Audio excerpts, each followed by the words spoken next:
motivo hemos reunido en torno a esta mesa a 3 personas ligadas a la institución. Alguna de ellas, además, desde su gestación. Se trata de Andoni Echevarría, vicario general de la diócesis, cuando el centro comenzó a andar. Rafa Armesto, miembro de la Junta y una persona que conoce muy bien también la génesis de Lagungo. Y Jon Elordi, su actual director. Comencemos por los primeros pasos, ¿no? Un servicio dependiente al principio de pastoral matrimonial y familiar, en colaboración con los centros educativos también entonces y las asociaciones. ¿Cómo recordáis esos primeros años, Andoni? Y aquí te deberíamos destacar la figura de Javi Badiola. Sí, por supuesto. Lo que pasa es que para mí hablar de Javi Badiola pues es hablar con un interés y una simpatía particular, porque, bueno, pues primero de todo y antes de todo fuimos unos grandes amigos, ¿eh? Entonces no seré imparcial cuando hablo de él, pero sí me parece que fue un hombre providencial en la diócesis por aquellos años, un hombre totalmente entregado al tema del laicado. Fue la referencia de nuestra diócesis hacia el mundo del laicado, presente en los movimientos de acción católica, como delegado, como conciliario general de Junior en Madrid unos cuantos años, luego vuelto a la diócesis. Y también quiero decir que cuando surgen este asunto de los centros de orientación familiar y todo eso, pues nos encontramos con unos obispos receptores. Don Luis María Larrea, en primer lugar, a quien yo pues también le tengo en una gran consideración y le quiero mucho, fue mi obispo, con el que estuve muchos años. Y unos obispos, él con Juan María Uriarte, que estaba entonces de obispo auxiliar, pues fueron los que recibieron este encargo de Javi Badiola, que fue el descubridor de este mundo por las relaciones que él tenía en el mundo del laicado. Y él apostó dentro del laicado también por el mundo de la familia, por eso también estaba ahí presente en el secretariado de pastoral matrimonial y familiar, de donde surgió este asunto. Él organizaba, recuerdo, entre otras cosas, eran mis primeros años de vicario general.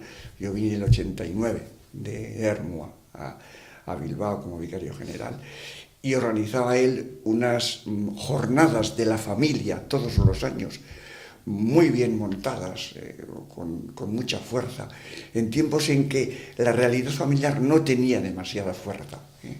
Termino diciendo 2 cositas. Cuando digo que la realidad familiar no tenía demasiada fuerza, quiero decir que había tenido su época más brillante, con mucha participación, equipos de Nuestra Señora y equipos de pastoral familiar, con don Aurelio Alzola, etc.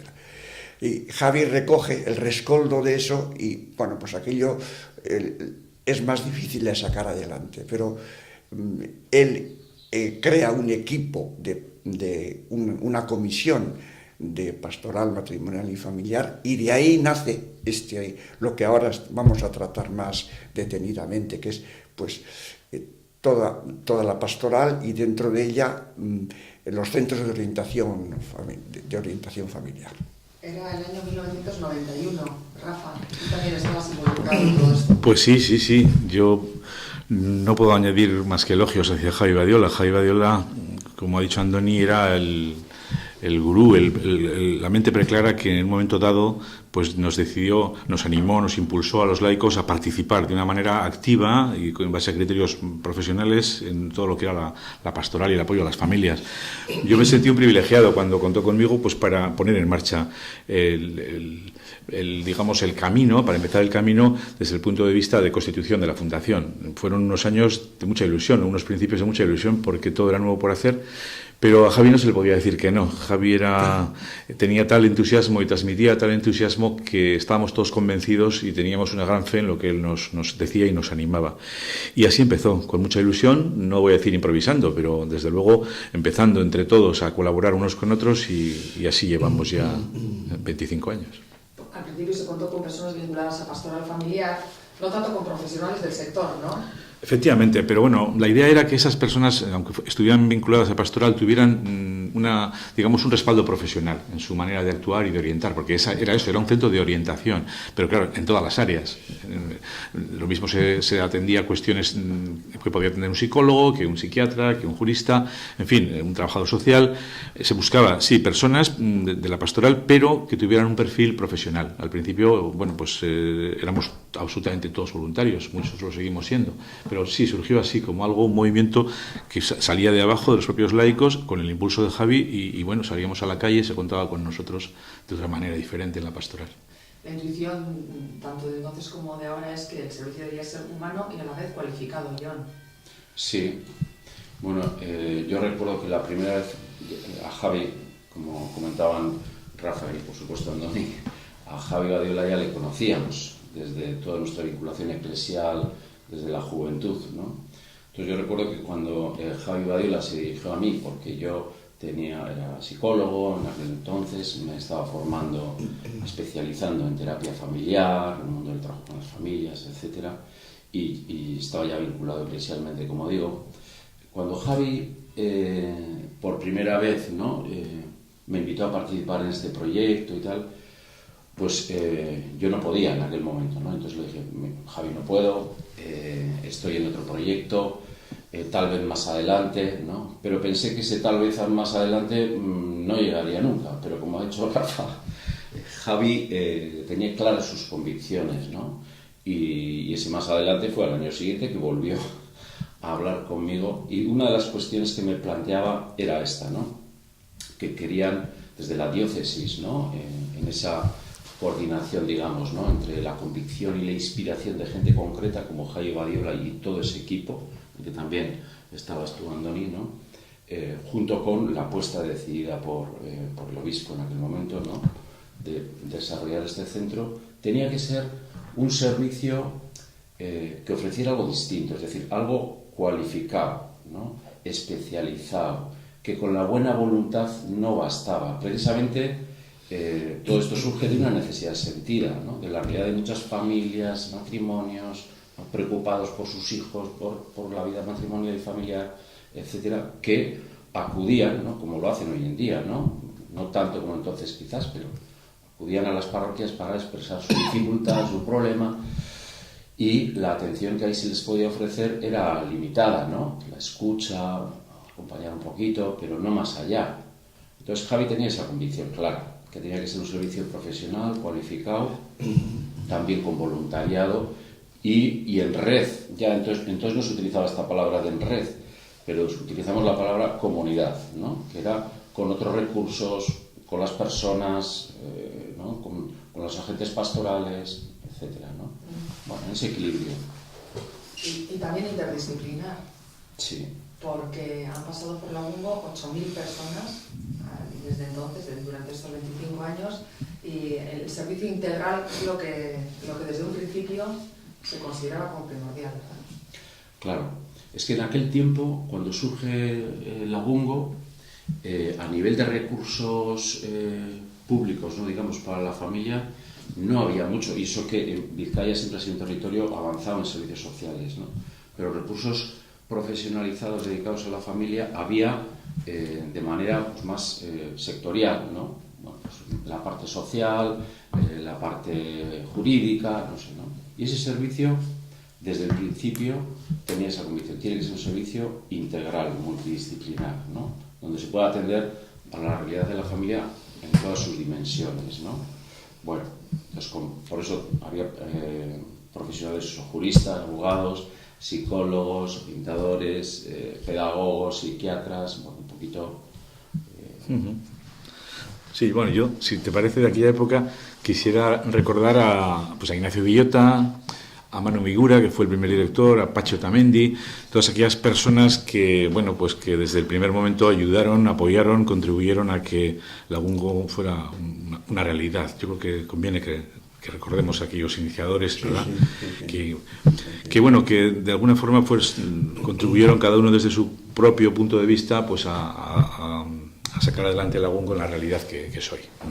Sí, sí, bien, muy Sí, bien. yo quería añadir un poco a lo que decía Rafa, digo, por poner en valor a las personas, ¿no?, que históricamente han formado parte de la UNGO y han llevado este proyecto adelante. Claro, hoy estamos aquí, Andoni, Rafa, yo, pero hoy no podían estar, pero aquí hubieran estado personas, sobre todo mujeres, ¿no?, como Amalia Sa de la Fuente, que desde un principio con Iñaki, desde Pastoral Familiar, están presentes, Cari Mendaza, Miriam Babío, sí. Carmen Castro, que ha sido una figura también en el equipo muy importante hasta que se ha jubilado hace unos años. Efectivamente, sí. Bueno, son personas, mujeres que han construido también la UNGO con un estilo que yo creo que, bueno, pues que hay que agradecer y poner en valor, ¿no? Personas que forman la UNGO, porque la UNGO es una gran familia, también los usuarios, las personas usuarias, ¿verdad? Porque ellos os han sentido siempre como cercanos, y eso es una de las características principales de la UNGO, desde luego. Sí, sí, yo cada vez que lo escucho, oye, pues no puedes evitar emocionarte un poco, ¿no?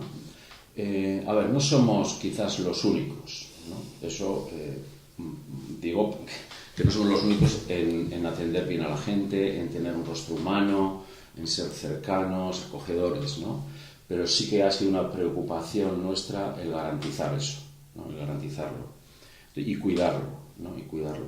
Y es verdad que tanto las personas usuarias como incluso otras entidades o técnicos de la administración pública que trabajan con nosotros en situaciones de dificultad familiar, a veces de extrema gravedad, es algo que ponen en valor, ¿no? Los usuarios, pues muchos de ellos, lo primero que reflejan cuando les preguntas es esto, es que cuando ya llamé por teléfono, esto es algo que, ¿no?, que a menudo recordábamos a Carmen, como nombraba antes, como secretaria, y a las actuales personas, ¿no?, que están en secretaría, en administración, porque hablamos de psicólogos, pero las personas que nosotros tenemos en esa primera parte de acogida, claro, la secretaría, Torrent Izaskun, Idoia, etcétera, claro, son quienes son el primer rostro, la primera voz, exacto, que las familias, las personas perciben, ¿no? Y cuando alguien llama, ¿no?, alguien que está sumido en el dolor, en la preocupación, ¿no?, en un problema, etcétera, lo primero que necesita es sentir que en este sitio, en este lugar, me van a escuchar, me van a acompañar, voy a estar bien, ¿no? Y eso es clave y fundamental. De hecho, una de las primeras quejas de las personas usuarias en otros servicios, servicios sociales, de atención a la gente, etcétera, es este, ¿no? El médico no me mira la cara cuando voy a consulta, no me escuchan, me atendió en 2 minutos, ¿no? Bueno, este tipo de quejas son las que a veces abundan, ¿no? Bueno, yo creo que sí, creo que la experiencia sobre todo de la gente es esta, ¿no? Un servicio que surge de la diócesis y sigue ahí, por supuesto, pero abierto a toda la ciudadanía desde un principio, ¿verdad? No era exclusivo para la gente que provenía de parroquias en un principio. Bueno, eso Javi, otra cosa que tenía clara y que han heredado muy bien los directores y todo el equipo profesional, ¿no? Efectivamente, no había distinción de razas ni colores, ¿no? Al revés, diría yo. O sea, lo que esperábamos era, hombre, dar cabida a atender a todo el mundo que venía, pero puesto que era gratis, pues nos imaginábamos que la gente que podía acceder era la gente más pobre o más necesitada, y esa fue una de las primeras apuestas que se hizo, abierta a todos, pero conscientes de que seguramente podíamos dar respuesta a las capas más bajas de la sociedad que tenían menos posibilidades de acceso por falta de medios, etc., ¿no? Y de hecho, yo creo que las estadísticas al principio iban por ahí, luego no sé en qué habrán derivado, ellos tienen más datos de eso. Sí, bueno, teníamos clarísimo que teníamos que atender a las personas más necesitadas, estaba clarísimo. Había mucha desorientación, por eso era la orientación, ¿verdad? Entonces, bueno, desde una primera atención, pues en el centro, pues muchas veces se derivaba a otros recursos que en aquella época más o menos en algún caso había, pero si no, vamos, se les atendía en el propio centro y teníamos muy claro que nuestra opción por las personas más desfavorecidas era prioritaria. y creo que sigue siendo. Sigue siendo. Sí, desde luego. Actualmente más o menos el 70% de la gente que llega a Lagungo o se encuentra en una situación de... Bueno, es que hablar hoy de inestabilidad económica es hablar en sentido muy amplio, ¿verdad? Claro. De precariedad, incluso de pobreza o de exclusión social, ¿no? Bueno, esto es uno de los cambios de hoy en día, ¿no? Las familias que se encuentran en vulnerabilidad socioeconómica se han agrandado, ese cultivo de familias en las que a veces podemos decir que cualquiera o casi cualquiera de nosotros podría estar en esa circunstancia, ¿no? Eso por un lado. Por otro lado es curioso, porque en Lagungo ha sucedido un fenómeno que atiende prioritariamente, es decir, preferencialmente, ¿no?, a aquellas familias que se encuentran en situación de dificultad económica, etcétera, pero no exclusivamente. Es decir, a Lagungo llegan familias de todo tipo a nivel económico social, ¿no? Y de hecho, a lo largo, esto, pues no sé, suena un poco así que lo diga yo, pero en los últimos años pues ha cogido un reconocimiento y un prestigio, ¿no?, en la labor de apoyo psicológico, las familias, etcétera, que son muchas las familias que llegan a Lagungo queriendo ser atendidas ahí. Digo, familias que pueden pagar otros recursos más, o gabinetes privados, ¿no?, pero que sin embargo quieren que sean atendidas ahí, por su estilo, por su carácter también eclesial o porque otras familias que han pasado por Lagungo así se lo han referido, ¿no? Bueno, yo creo que eso es importante. Y luego también, por último, el tema de atender a toda la ciudadanía. Claro, como decía Andoni, independientemente de su identidad religiosa o otro tipo de cuestiones, ¿no? Esto también ha sido muy importante, porque esto ha significado que, por una parte, todo el mundo que ha llegado a Lagungo, ¿no?, ha sabido por nosotros que es un centro diocesano, que tiene ese carácter de vinculación eclesial clara. Y así se lo hemos referido, ¿no? Por si no nosotros, sino la familia que llega o la persona que llega tiene algún problema con eso, ¿no?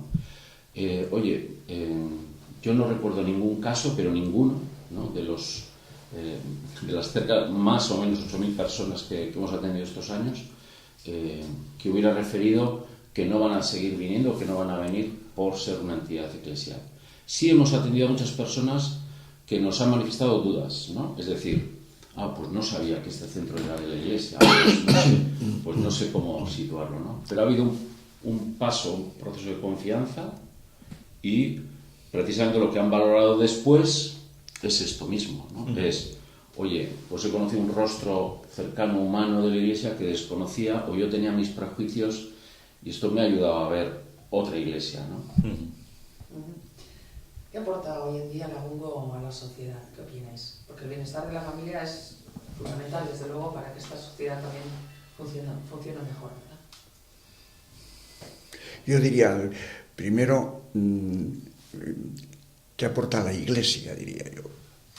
Porque yo creo que en estos momentos en que la Iglesia está desfigurada en su rostro por estos acontecimientos que están en la prensa día tras día, sobre todo pues esos temas de abusos, etcétera, ¿no?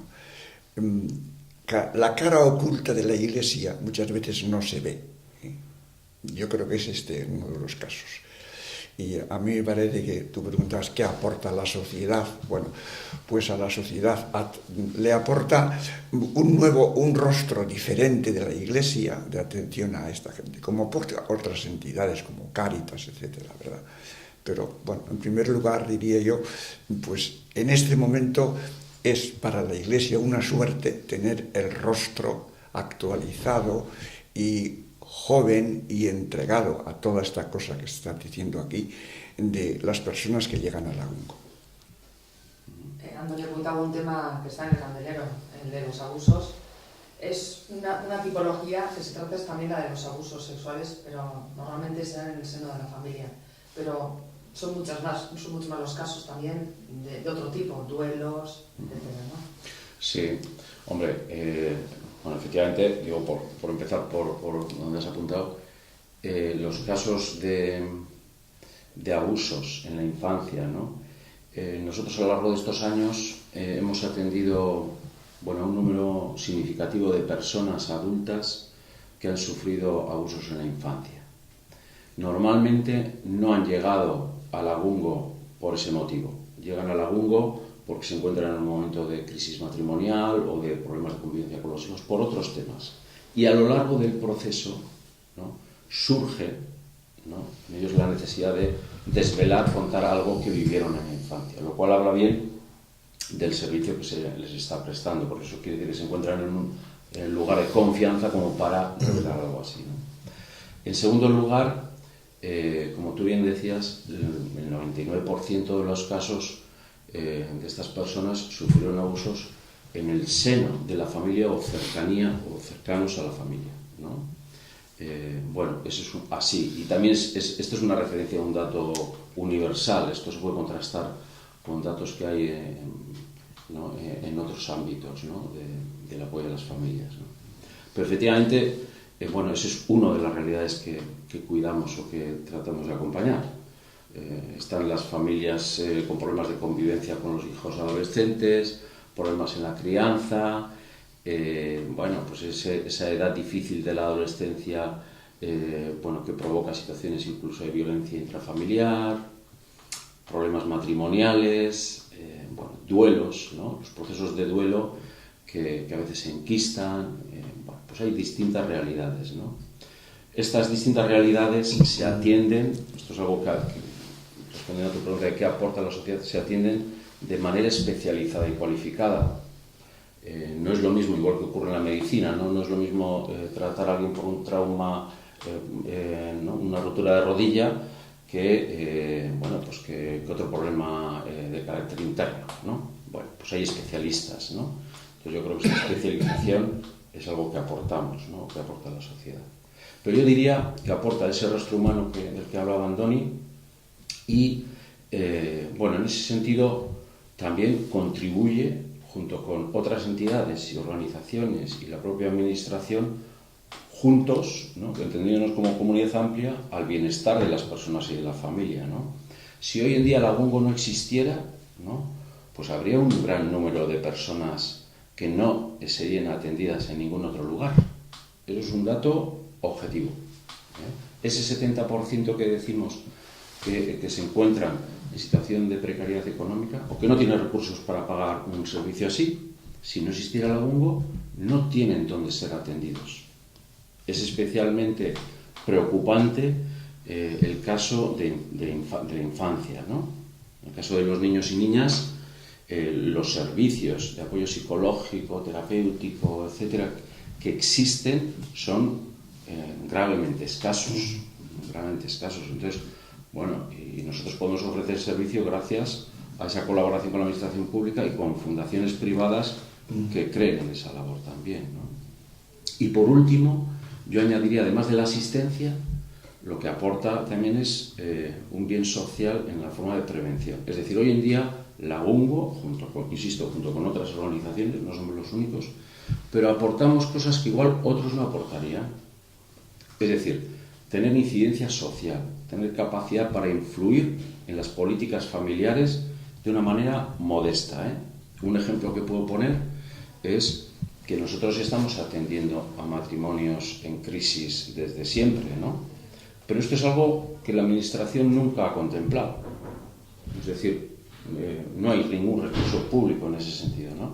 Nosotros, a lo largo de los años, junto con nuestros diálogos con la Dirección de Políticas Familiares del Gobierno Vasco, el Servicio de Mediación de Familias del Gobierno Vasco que ya existe, etcétera, bueno, pues intentamos crear un programa, ¿no?, que atendiera a esas parejas, familias en crisis, ¿no?, a veces previa a la ruptura, ¿no?, o que cuando van a separarse, desde el Servicio de Mediación Familiar les ayudan y allí deciden o acuerdan que igual lo pueden intentar, ¿no?, que igual no se van a separar y que van a intentar ¿no?, trabajar sus dificultades en terapia, ¿no? Bueno, resumiendo, fuimos capaces juntos de crear un programa que atendiera a esa realidad y eso fue un proyecto piloto, ¿no?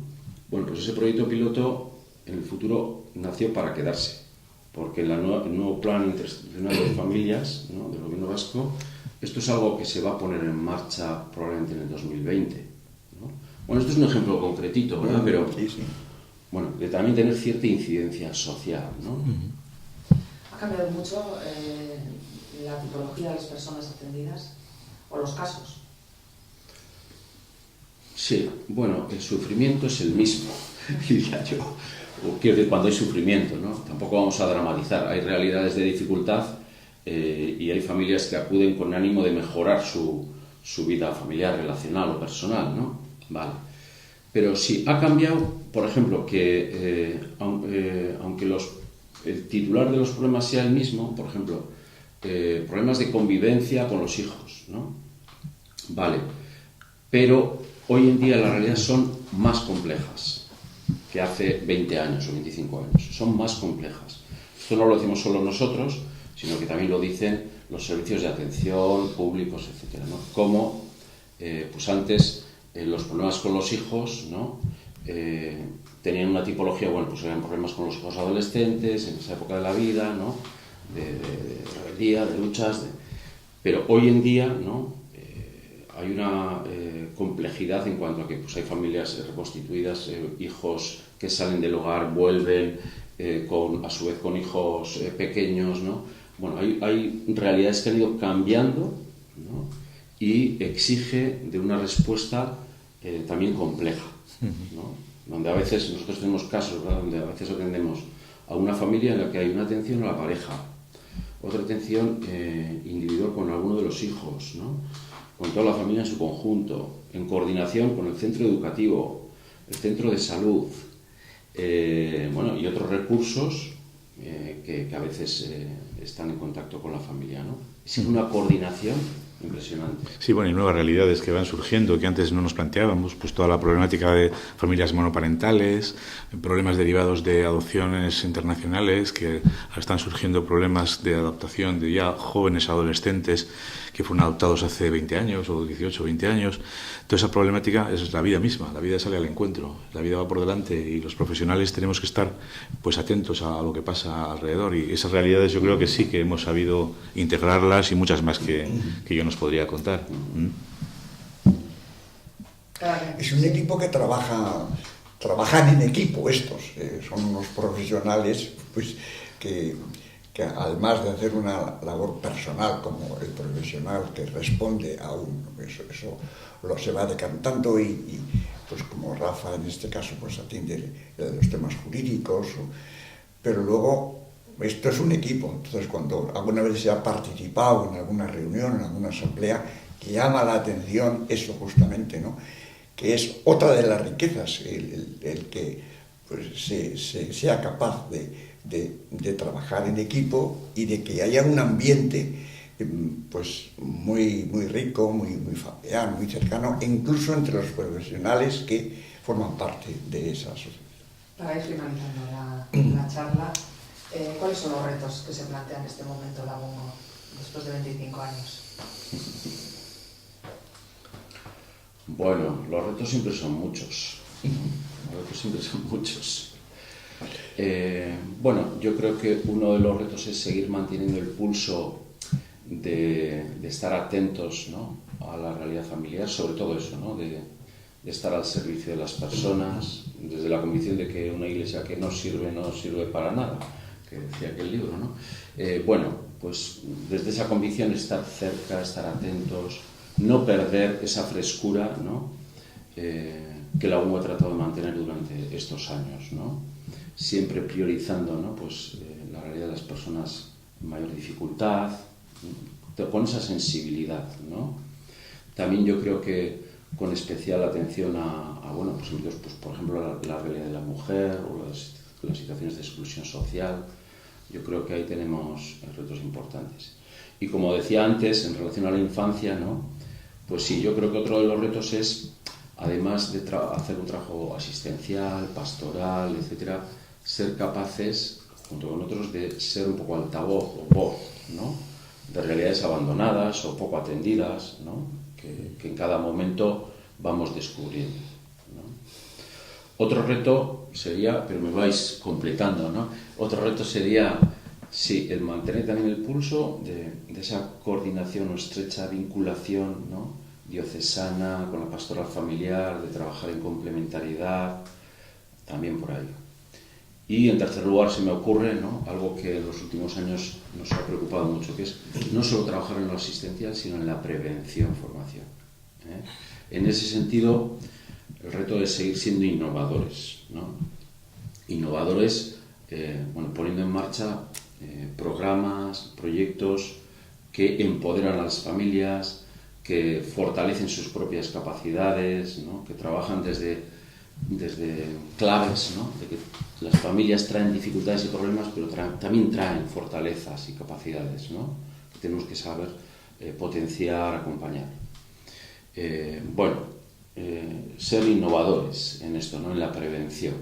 Por ejemplo, en todo lo que es la crianza, la educación de los hijos, ¿no?, el trabajar el fortalecimiento del vínculo, ¿no?, con los hijos. Todo esto es muy importante. Yo apuntaría las nuevas tecnologías. Quiero decir, están cambiando las formas de comunicarnos dentro de la familia también, ¿verdad? ¿Lo estáis notando vosotros? Sí, en nuestras propias familias, ¿no? Sí. Nos comunicamos por WhatsApp. Mayormente. Oye, que vamos a empezar a cenar. Está en la habitación de al lado. Sí. Muy bueno. Muy bien. Pues muchísimas gracias, Andoni, Jon, Rafa. Desde luego está claro que si no existiera la Bombo habría que inventarlo. Es que ricasco. Es que Es que